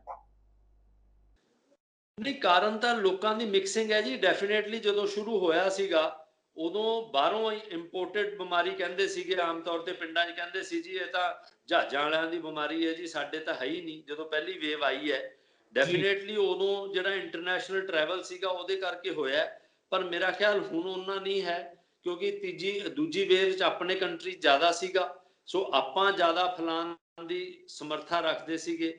ਪਰ ਜਿੱਥੇ ਲੋਕਾਂ ਦੀ ਕੰਸਨਟ੍ਰੇਸ਼ਨ ਜ਼ਿਆਦਾ ਹੈ, ਜਿਵੇਂ ਤੁਸੀਂ ਜੇ ਪਿੰਡਾਂ 'ਚ ਲਗਾਓ, ਪਿੰਡਾਂ 'ਚ ਬਾਅਦ 'ਚ ਫੈਲਿਆ, ਉਹਦੇ ਕਈ ਕਾਰਨ ਦੱਸੇ ਜਾਂਦੇ ਸੀਗੇ। ਪਰ ਹੁਣ ਵੀ ਪਿੰਡਾਂ ਦੇ ਆਪਾਂ ਜੇ ਕੰਪੈਰੀਜ਼ਨ ਚਲਾਈਏ, ਕਿਉਂਕਿ ਉੱਥੇ ਖੁੱਲਾ ਮਾਹੌਲ ਹੈ, ਉੱਥੇ ਵੈਂਟੀਲੇਸ਼ਨ ਜ਼ਿਆਦਾ ਹੈ, ਏਸੀ ਇਨਵਾਇਰਨਮੈਂਟ ਘੱਟ ਹੈ, ਲੋਕਾਂ ਦੇ ਘਰ ਹੈ ਜਿਹੜੇ ਦੂਰ ਦੂਰ ਹੈਗੇ ਹੈ। ਸੋ ਉਸ ਕਰਕੇ ਜਿਹੜਾ ਰੂਰਲ ਏਰੀਆ ਹੈਗਾ ਜਾਂ ਜਿਹੜੇ ਸ਼ਹਿਰੀ ਇਲਾਕੇ ਵੀ ਹੈਗੇ ਖੁੱਲੇ ਹੈਗੇ ਹੈ, ਉੱਥੇ ਫੈਲਣ ਦੀ ਘੱਟ ਉਮੀਦ ਹੁੰਦੀ ਹੈ। ਜਿਵੇਂ ਰਿਸਰਚ ਅਸੀਂ ਪੜ੍ਹ ਰਹੇ ਸੀਗੇ ਕਿ ਜਿਹੜਾ ਬੱਸ 'ਚ ਟਰੈਵਲ ਕਰਦਾ ਹੈ, ਜਿਹੜਾ ਏਸੀ ਕਾਰ 'ਚ ਟਰੈਵਲ ਕਰਦਾ ਹੈ, ਜਿਹੜਾ ਟੈਂਪੂ 'ਚ ਟਰੈਵਲ ਕਰਦਾ ਹੈ, ਉਹਨਾਂ ਦੇ ਕੰਪੈਰੀਜ਼ਨ 'ਚ ਟੈਂਪੂ ਵਾਲੇ ਨੂੰ ਸਭ ਤੋਂ ਘੱਟ ਹੋਊਗਾ, ਏਸੀ ਕਾਰ ਵਾਲੇ ਨੂੰ ਸਭ ਤੋਂ ਵੱਧ ਹੋਊਗਾ। ਸੋ ਇਸ ਕਰਕੇ ਕਿਉਂਕਿ ਉੱਥੇ ਜਿਹੜਾ ਕੰਜੈਸ਼ਨ ਹੈਗੀ ਹੈ, ਲੋਕਾਂ ਦੀ ਜਿਹੜੀ ਕੰਸਨਟ੍ਰੇਸ਼ਨ ਲਿਵਿੰਗ ਹੈਗੀ ਹੈ, ਉਹ ਪਰ ਸਕੁਅਰ ਕਿਲੋਮੀਟਰ ਬਹੁਤ ਜ਼ਿਆਦਾ ਹੈਗੀ ਹੈ ਬਾਕੀ ਇਲਾਕਿਆਂ ਨਾਲੋਂ। ਸੋ ਇਹ ਡਿਸਾਈਡ ਕਰਦੀ ਹੈ ਜੀ ਵੀ ਕਿੱਥੇ ਜ਼ਿਆਦਾ ਫੈਲਦਾ, ਕਿੱਥੇ ਘੱਟ ਫੈਲਦਾ। ਆਪਾਂ ਦਿੱਲੀ ਇੱਕ ਮਾਰਕੀਟ ਚਲੇ ਜਾਈਏ, ਸਰੋਜਨੀ ਮਾਰਕੀਟ ਚਲੇ ਜਾਓ ਤੁਸੀਂ, ਉੱਥੇ ਦਿਲ ਧਰਨ ਦੀ ਥਾਂ ਨਹੀਂ ਹੁੰਦੀ ਜੀ, ਉੱਥੇ ਜ਼ਿਆਦਾ ਫੈਲਣ ਦੀ ਉਮੀਦ ਹੈ। ਉਹੀ ਜਿੱਥੇ ਇਨਡੋਰ ਮਾਰਕੀਟਸ ਹੈਗੀਆਂ, ਵੱਡੀਆਂ ਮਾਲਸ ਹੈਗੀਆਂ, ਉੱਥੇ ਜ਼ਿਆਦਾ ਫੈਲਣ ਦੀ ਉਮੀਦ ਹੈਗੀ ਹੈ ਖੁੱਲੇ ਇਲਾਕੇ ਨਾਲ। ਸੋ ਇਹ ਕਾਰਨ ਹੈਗਾ ਜਿੱਥੇ ਕਿ ਵੱਡੇ ਸ਼ਹਿਰਾਂ 'ਚ ਕਿਉਂਕਿ ਕੰਜੈਸ਼ਨ ਜ਼ਿਆਦਾ ਹੈ, ਇਸ ਕਰਕੇ ਉੱਥੇ ਜ਼ਿਆਦਾ ਫੈਲਦਾ ਹੈ ਜੀ। ਅੱਛਾ ਡਾਕਟਰ ਸਾਹਿਬ, ਜਾਂਦੇ ਜਾਂਦੇ ਮੇਰਾ ਆਖਰੀ ਸਵਾਲ ਤੁਹਾਨੂੰ ਇਹ ਹੋਏਗਾ ਕਿ ਬਹੁਤ ਸਾਰੇ ਲੋਕਾਂ ਦੀ ਇਹ ਸੋਚ ਹੈ ਕਿ ਉਹ ਇਹ ਸੋਚਦੇ ਨੇ, ਇੱਕ ਤੇ ਉਹਨਾਂ ਦੇ ਸ਼ਾਇਦ ਮਨ ਦੇ ਵਿੱਚ ਡਰ ਵੀ ਹੈ ਵੈਕਸੀਨੇਸ਼ਨ ਦਾ ਕਿ ਬਈ ਇਹ ਵੈਕਸੀਨੇਸ਼ਨ ਲਗਵਾ ਕੇ ਮੈਨੂੰ ਪਤਾ ਨਹੀਂ ਕੀ ਹੋ ਜਾਣਾ, ਤੇ ਉਹਨੇ ਆਪਣੇ ਮਨ ਦੇ ਵਿੱਚ ਇਹ ਸੋਚ ਲਿਆ ਕਿ ਵੀ ਜੇ ਸਾਰੀ ਦੁਨੀਆ ਨੂੰ ਵੈਕਸੀਨ ਲੱਗ ਜਾਏਗਾ, ਉਸ ਬੰਦੇ ਦੇ ਨਜ਼ਰੀਏ ਦੀ ਮੈਂ ਗੱਲ ਕਰ ਰਿਹਾ ਵੀ ਬਾਕੀਆਂ ਨੂੰ ਵੈਕਸੀਨ ਲੱਗ ਜਾਏਗਾ ਤਾਂ ਫਿਰ ਮੈਨੂੰ ਵੈਕਸੀਨ ਲਗਵਾਉਣ ਦੀ ਲੋੜ ਹੀ ਨਹੀਂ, ਮੈਂ ਤਾਂ ਆਟੋਮੈਟਿਕਲੀ ਬਚ ਗਿਆ। ਇਹੋ ਜਿਹੇ ਬੰਦਿਆਂ ਬਾਰੇ ਤੁਸੀਂ ਕੀ ਕਹਿਣਾ ਚਾਹੋਗੇ? ਇਹ ਤਾਂ ਉਹੀ ਗੱਲ ਹੋ ਗਈ ਜੀ, ਪੁਰਾਣੀ ਗੱਲ ਹੈਗੀ ਹੈ ਕਿ ਮੇਰੀ ਮਦਦ ਕੋਈ ਮੈਂ ਕਿਉਂ ਕਰਾਂ ਮਦਦ, ਮੇਰੀ ਮਦਦ ਤਾਂ ਆਪੇ ਕਾਜੂ, ਅਲਟੀਮੇਟਲੀ ਉਹਨੇ ਇਕੱਲਾ ਰਹਿ ਜਾਣਾ। ਸੋ ਜੇ ਬੰਬ ਚੱਲਦਾ ਨਾ ਜੀ ਤੇ ਆਪਾਂ ਸੋਚੀਏ ਕਿ ਸਾਰੇ ਜਣੇ ਮਰ ਜਾਣਗੇ, ਮੈਂ ਇਕੱਲਾ ਬਚ ਜੂੰਗਾ, ਇਹ ਮਤਲਬ ਮੇਰੀ ਹਿਸਾਬ ਨਾਲ ਬੜੀ ਮੂਰਖਤਾਪੂਰਨ ਸੋਚ ਹੈ, ਮੈਨੂੰ ਇਹ ਵਰਡ ਯੂਜ਼ ਨਹੀਂ ਕਰਨਾ ਚਾਹੀਦਾ। ਪਰ ਕਿਉਂਕਿ ਇਹ ਮਸਲਾ ਐਸਾ ਸੈਂਸਿਟਿਵ ਹੈ ਕਿ ਇਹ ਸੋਚ ਸਾਨੂੰ ਬਦਲਣ ਦੀ ਲੋੜ ਹੈ। ਸਾਨੂੰ ਸੌਂਕਾ ਇਹ ਸੋਚਣਾ ਚਾਹੀਦਾ ਹੈ ਕਿ ਬਾਕੀਆਂ ਦੇ ਉਹਦੇ ਨਾਲੋਂ ਮੈਂ ਸਭ ਤੋਂ ਪਹਿਲਾਂ ਲਵਾਵਾਂ। ਜੇ ਹਰ ਇੱਕ ਬੰਦਾ ਇਹ ਸੋਚੇਗਾ ਕਿ ਮੈਂ ਪ੍ਰੋਟੈਕਟਡ ਹੈਗਾ, ਜੇ ਮੈਂ ਕੋਵਿਡ ਐਪਰੋਪ੍ਰੀਏਟ ਬਿਹੇਵੀਅਰ ਅਡਾਪਟ ਕਰਦਾ ਤਾਂ ਉਸ ਨਾਲ ਮੇਰਾ ਪਰਿਵਾਰ ਬਚਦਾ। ਸੋ ਜੇ ਸਾਰੇ ਪਰਿਵਾਰ ਦੇ ਬੰਦੇ ਕੋਵਿਡ ਐਪਰੋਪ੍ਰੀਏਟ ਬਿਹੇਵੀਅਰ ਵਰਤਣਗੇ ਜਾਂ ਉਹ ਵੈਕਸੀਨੇਸ਼ਨ ਪਹਿਲਾਂ ਲਵਾਉਣਗੇ ਤਾਂ ਇੱਕ ਪਰਿਵਾਰ ਜੇ ਲਵਾਏਗਾ ਤਾਂ ਉਹ ਸਾਰਾ ਮਹੱਲਾ ਜਿਹੜਾ ਹੈਗਾ ਉਹ ਪ੍ਰੋਟੈਕਟ ਹੋ ਜਾਊਗਾ। ਸਾਰੇ ਮਹੱਲੇ ਦੇ ਜੇ ਪਰਿਵਾਰ ਇਹ ਸੋਚਣਗੇ ਤਾਂ ਇੱਕ ਮਹੱਲਾ ਪ੍ਰੋਟੈਕਟ ਹੋ ਜਾਊਗਾ। ਸੋ ਇਹੀ ਸੋਚ ਜੇ ਅੱਗੇ ਜਾਏਗੀ ਤਾਂ ਸਾਡੇ ਸੂਬੇ ਦੀ ਪ੍ਰੋਟੈਕਸ਼ਨ ਹੈ। ਸੋ ਮੇਰੇ ਮੁਤਾਬਕ ਇਹ ਸੋਚ ਉਲਟ ਹੋਣੀ ਚਾਹੀਦੀ ਹੈ ਕਿ ਮੈਂ ਸਭ ਤੋਂ ਪਹਿਲਾਂ ਵੈਕਸੀਨ ਲਵਾ ਕੇ ਪ੍ਰੋਟੈਕਸ਼ਨ ਦਵਾਂ ਤਾਂ ਕਿ ਮੈਂ ਅੱਗੇ ਨਾ ਫੈਲਾ ਸਕਾਂ। ਸੋ ਬਨਿਸਬਤ ਇਹਦੇ ਕਿ ਮੈਂ ਨਾ ਲਵਾਵਾਂ ਕਿ ਬਾਕੀ ਸਾਰੇ ਲਵਾ ਲੈਣ ਤਾਂ ਮੈਨੂੰ ਹੋਊਗਾ ਹੀ ਨਹੀਂ। ਸੋ ਜੇ ਇਹ ਲੋਕ ਜੇ ਸੋਚ ਹੋਊਗੀ ਤਾਂ ਕੋਈ ਵੀ ਨਹੀਂ ਲਗਵਾਏਗਾ। ਪਰ ਦੂਜੇ ਤੌਰ ਤੇ ਜੇ ਸੋਚ ਹੋਊਗੀ ਕਿ ਮੈਂ ਵੀ ਪ੍ਰੋਟੈਕਸ਼ਨ ਕਰਾਂ ਤਾਂ ਕਿ ਮੈਂ ਅੱਗੇ ਨਾ ਫੈਲਾ ਸਕਾਂ ਤਾਂ ਮੇਰਾ ਖਿਆਲ ਸਾਰੇ ਬੰਦੇ ਪ੍ਰੋਟੈਕਟਡ ਹੋਣਗੇ। ਸੋ ਇਸ ਕਰਕੇ ਜਿਹੜੀ ਸੋਚ ਹੈਗੀ ਹੈ ਇਹ ਹਰ ਇੱਕ ਬੰਦੇ ਨੂੰ ਆਪਦੀ ਪ੍ਰੋਟੈਕਸ਼ਨ ਵਾਸਤੇ, ਲੋਕਾਂ ਦੀ ਪ੍ਰੋਟੈਕਸ਼ਨ ਵਾਸਤੇ, ਦੇਸ਼ ਦੀ ਪ੍ਰੋਟੈਕਸ਼ਨ ਵਾਸਤੇ ਇਹ ਬਦਲਣੀ ਪੈਣੀ ਹੈ ਕਿ ਸਭ ਤੋਂ ਪਹਿਲਾਂ ਮੈਂ ਵੈਕਸੀਨ ਲਗਵਾਵਾਂ, ਮੈਂ ਮਾਸਕ ਪਾ ਕੇ ਬਾਹਰ ਨਿਕਲਾਂ, ਮੈਂ ਹੈਂਡ ਹਾਈਜੀਨ ਕਰਾਂ, ਮੈਂ ਸੋਸ਼ਲ ਡਿਸਟੈਂਸਿੰਗ ਕਰਾਂ, ਤਾਂ ਜੋ ਅਸੀਂ ਸਾਰੇ ਜਣੇ ਬਚ ਸਕੀਏ। ਪਰ ਜੇ ਅਸੀਂ ਇਹ 4 ਉਪਰਾਲੇ ਨਹੀਂ ਕਰਦੇ, ਆਪਾਂ ਕਸੂਰ ਕੱਢੀ ਜਾਵਾਂਗੇ ਕਿਸੇ ਨਾ ਕਿਸੇ ਦੇ। ਸੋ ਇਹ ਬਿਨਾਂ ਕਸੂਰ ਦੇ ਵੈਕਸੀਨ ਸਾਡੇ ਅਵੇਲੇਬਲ ਹੈਗੀ ਹੈ, ਜੀ ਵੈਕਸੀਨ ਲਗਵਾਓ। ਮਾਸਕ ਪਾਉਣ 'ਚ ਕੋਈ ਦਿੱਕਤ ਨਹੀਂ ਹੈ, ਘੱਟੋ ਘੱਟ ਮਾਸਕ ਪਾਓ। ਜਿੱਥੇ ਸੋਸ਼ਲ ਡਿਸਟੈਂਸਿੰਗ ਕਰ ਸਕਦੇ ਹੋ ਕਰੋ, ਜਿੱਥੇ ਤੁਸੀਂ ਹੈਂਡ ਹਾਈਜੀਨ ਯੂਜ਼ ਕਰ ਸਕਦੇ ਹੋ ਕਰੋ, ਤਾਂ ਹੀ ਸਾਡੀ ਪ੍ਰੋਟੈਕਸ਼ਨ ਹੈ ਜੀ। ਨਹੀਂ ਤਾਂ ਤੀਜੀ ਵੇਵ ਆਊਗੀ, ਆਪਾਂ ਫੇਰ ਉਹੋ ਜਿਹੀਆਂ ਵਿਜ਼ੂਅਲਸ ਦੇਖਾਂਗੇ ਜਿਹੜੀਆਂ ਬੜੀਆਂ ਡਰਾਉਣੀਆਂ ਤੇ ਬਹੁਤ ਡਿਪਰੈਸਿੰਗ ਹੈ, ਜਿੱਥੇ ਟੈਂਪੂਆਂ 'ਚ ਬੈਠੇ ਲੋਕ ਆਕਸੀਜਨ ਦੀ ਘਾਟ ਨਾਲ ਮਰ ਗਏ। ਉੱਥੇ ਜ਼ਰੂਰ ਸਰਕਾਰਾਂ ਨੇ ਕਹਿਤਾ ਕਿ ਸਾਨੂੰ ਜੀ 4 ਲੱਖ ਦੀ ਉਮੀਦ ਨਹੀਂ ਸੀ, ਪਰ ਮੇਰਾ ਦੂਜੇ ਕਹਿਣਾ ਹੈ, ਮੇਰਾ ਇਹ ਕਹਿਣਾ ਹੈ ਕਿ ਤੁਸੀਂ ਤਾਂ ਭਾਈ 50,000 ਦਾ ਵੀ ਇੰਤਜ਼ਾਮ ਨਹੀਂ ਕੀਤਾ। ਡੈਫੀਨੇਟਲੀ 4 ਲੱਖ ਜੇ ਆਊਗਾ ਤਾਂ ਅਸੀਂ ਇੰਤਜ਼ਾਮ ਨਹੀਂ ਕਰ ਪਾਵਾਂਗੇ, ਪਰ ਹੁਣ ਸਾਨੂੰ ਦੂਜੀ ਵੇਵ ਤੋਂ ਸੀਖ ਲੈਣੀ ਚਾਹੀਦੀ ਹੈ ਕਿ ਅਸੀਂ ਉਹ ਇੰਤਜ਼ਾਮ ਕਰੀਏ ਜਿਹੜੇ ਮੇਰੀ ਨਿਗਾਹ 'ਚ ਹਜੇ ਵੀ ਇਹ ਸਾਡੇ ਉਹ ਜਿਹੜੇ ਸਰਕਾਰੀ ਤੌਰ ਤੇ ਇੰਤਜ਼ਾਮ ਹੈ ਉਹਨਾਂ 'ਚ ਕਿਤੇ ਨਾ ਕਿਤੇ ਘਾਟ ਹੈਗੀ ਹੈ। ਜੋ ਲੋਕਾਂ ਦੀ ਵੀ ਉਸੇ ਕਰਕੇ ਘਾਟ ਹੈ ਜਿਹੜੀ ਉਹ ਬਿਹੇਵੀਅਰ 'ਚ ਦਰਸਾਉਂਦੀ ਹੈ। ਤਾਂ ਕਰਕੇ ਸਾਡੀ ਜਿਹੜੀ ਸੁਸਾਇਟੀ ਹੈਗੀ ਹੈ ਜਾਂ ਸਾਡਾ ਦੇਸ਼ ਹੈਗਾ, ਉਹ ਤੀਜੀ ਵੇਵ ਦੇ ਅਨੁਮਾਨ ਤੋਂ, ਮਤਲਬ ਸਾਰੇ ਜਿਹੜੇ ਐਕਸਪਰਟਸ ਆ ਅਨੁਮਾਨ ਲਗਾ ਰਹੇ ਆ ਵੀ ਤੀਜੀ ਵੇਵ ਵੀ ਆਏਗੀ। ਸੋ ਜੇ ਅਸੀਂ ਵੈਕਸੀਨੇਸ਼ਨ ਕਰਾਈਏ, ਕੋਵਿਡ ਐਪਰੋਪ੍ਰੀਏਟ ਬਿਹੇਵੀਅਰ ਕਰੀਏ, ਤਾਂ ਸ਼ਾਇਦ ਅਸੀਂ ਤੀਜੀ ਵੇਵ ਤੋਂ ਜਿੱਤ ਪਾ ਸਕਦੇ ਹਾਂ। ਬਿਲਕੁਲ ਠੀਕ ਗੱਲ ਕਹੀ ਤੁਸੀਂ ਡਾਕਟਰ ਸਾਹਿਬ। ਔਰ ਜਿਹੜੀਆਂ ਗੱਲਾਂ ਤੁਸੀਂ ਦੱਸੀਆਂ ਉਹ ਗੱਲਾਂ ਆਪਾਂ ਬਹੁਤ ਦੇਰ ਤੋਂ ਲੋਕਾਂ ਨੂੰ ਦੱਸ ਰਹੇ ਹਾਂ, ਔਰ ਸਾਡੀ ਸਰਕਾਰ ਵੀ ਇਸ ਚੀਜ਼ ਦਾ ਪ੍ਰਚਾਰ ਕਰ ਰਹੀ ਹੈ ਕਿ ਇਹ ਜਿਹੜੀਆਂ ਚੀਜ਼ਾਂ ਨੇ ਜਿਹੜੀਆਂ ਸਾਨੂੰ ਪ੍ਰੋਟੈਕਸ਼ਨ ਦੇ ਲਈ ਹਮੇਸ਼ਾ ਇਸਤੇਮਾਲ ਕਰਨੀਆਂ ਚਾਹੀਦੀਆਂ ਨੇ, ਕਿ ਸੋਸ਼ਲ ਡਿਸਟੈਂਸਿੰਗ ਰੱਖੀ ਜਾਏ, ਮਾਸਕ ਲਗਾਇਆ ਜਾਏ, ਭੀੜ ਭੜੱਕੇ ਵਾਲੇ ਥਾਵਾਂ ਤੋਂ ਜਾਣ ਤੋਂ ਗੁਰੇਜ਼ ਕੀਤਾ ਜਾਏ, ਤੇ ਜਦੋਂ ਜ਼ਰੂਰਤ ਹੋਵੇ ਉਦੋਂ ਹੀ ਘਰੋਂ ਨਿਕਲਿਆ ਜਾਏ, ਔਰ ਜਦੋਂ ਨਿਕਲਣਾ ਉਦੋਂ ਪੂਰੇ ਸੇਫਟੀ ਪ੍ਰੋਟੈਕਸ਼ਨ ਦੇ ਨਾਲ ਨਿਕਲਣਾ ਹੈ। ਸੋ ਡਾਕਟਰ ਸਾਹਿਬ ਤੁਹਾਡਾ ਬਹੁਤ ਬਹੁਤ ਧੰਨਵਾਦ, ਤੁਸੀਂ ਬਹੁਤ ਮਹੱਤਵਪੂਰਨ ਵਿਸ਼ੇ ਦੇ ਉੱਤੇ ਵਿਸਤਾਰਪੂਰਵਕ ਜਾਣਕਾਰੀ ਸਾਡੇ ਦਰਸ਼ਕਾਂ ਨੂੰ ਦਿੱਤੀ ਹੈ, ਤੇ ਅਸੀਂ ਤੁਹਾਡਾ ਬਹੁਤ ਬਹੁਤ ਧੰਨਵਾਦ ਕਰਦੇ ਹਾਂ। ਸ਼ੁਕਰੀਆ ਜੀ। ਸੋ ਇਹ ਸਨ ਡਾਕਟਰ ਵਿਤੁਲ ਕੇ ਗੁਪਤਾ ਜੀ, ਜਿਹੜੇ ਕਿ ਕਿਸ਼ੋਰੀ ਲਾਲ ਹਸਪਤਾਲ ਬਠਿੰਡਾ ਦੇ ਵਿੱਚ ਕਾਰਜ ਕਰਦੇ ਨੇ। ਸੋ ਅਸੀਂ ਇਹਨਾਂ ਦਾ ਇੱਕ ਵਾਰ ਫਿਰ ਬਹੁਤ ਬਹੁਤ ਧੰਨਵਾਦ ਕਰਦੇ ਹਾਂ, ਔਰ ਆਪਣੇ ਦਰਸ਼ਕਾਂ ਨੂੰ ਵੀ ਇਹੀ ਕਹਿਣਾ ਚਾਹਾਂਗੇ ਕਿ ਆਉਣ ਵਾਲੀ 3rd ਵੇਵ ਨੂੰ ਰੋਕਿਆ ਜਾ ਸਕਦਾ, ਔਰ ਉਹਦੇ ਲਈ ਸਿਰਫ ਤੁਹਾਨੂੰ ਉਹਨਾਂ ਸਾਰੀਆਂ ਚੀਜ਼ਾਂ ਦਾ ਖਿਆਲ ਰੱਖਣਾ ਪਏਗਾ।